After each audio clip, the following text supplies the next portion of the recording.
about telling ghost stories, I think about sitting around a campfire, roasting marshmallows, telling spooky tales with a torch under my chin before retiring to my tent for the night.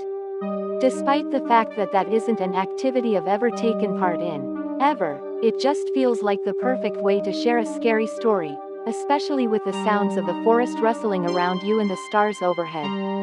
Well, even if you're not in the forest, telling short ghost stories is a brilliant way to pass the time, so we've rounded up some of the very best ghost stories for adults from around the internet that are sure to give you a fright. Pass the marshmallows. Michelle Froelich Young had a strange experience with her 2-year-old daughter. Submitted to Movie Pilot. When my daughter was 2, I found her twirling paper towel tubes, tied with twine, in the air. I asked her what she was doing. She said she was practicing her nunchucks. I was very confused as she'd have no way of knowing what they were. I asked her what she meant and she said that Adam had told her how to make them and showed her each night how to use them. She went on to say that Adam told her to practice because she may need to know how to defend herself someday. I almost freaked out, but asked her what Adam looked like. She said he was tall, blonde, and had blue eyes. She said, "Mommy, you know how he looks, you know him. He died of a headache." I had to leave the room. You see, 4 months before she was born, my tall, blonde, blue-eyed, martial arts pro friend had died of a brain aneurysm at the age of 27. She has not spoken of him since that day, so I'm not sure if I scared her with my reaction or if she had completed her lessons.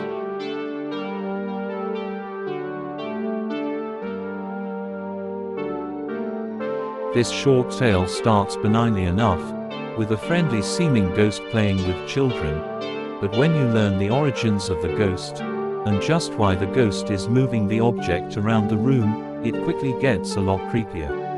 Submitted via Reddit by Scoopwhoop. When my sister Betsy and I were kids, our family lived for a while in a charming old farmhouse.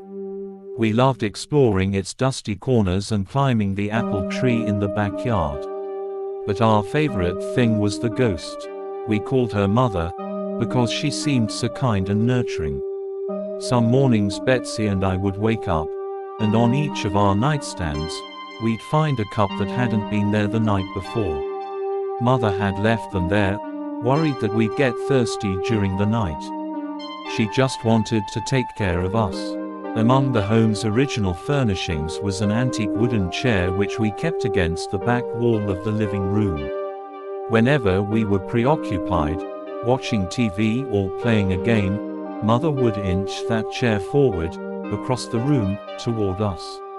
Sometimes she'd manage to move it all the way to the center of the room. We always felt sad putting it back against the wall. Mother just wanted to be near us. Years later, long after we'd moved out, I found an old newspaper article about the farmhouse's original occupant, a widow. She'd murdered her 2 children by giving them each a cup of poisoned milk before bed. Then she hung herself. The article included a photo of the farmhouse's living room, with a woman's body hanging from a beam. Beneath her, knocked over, was that old wooden chair, placed exactly in the center of the room. Did it get colder in here, or is it just me?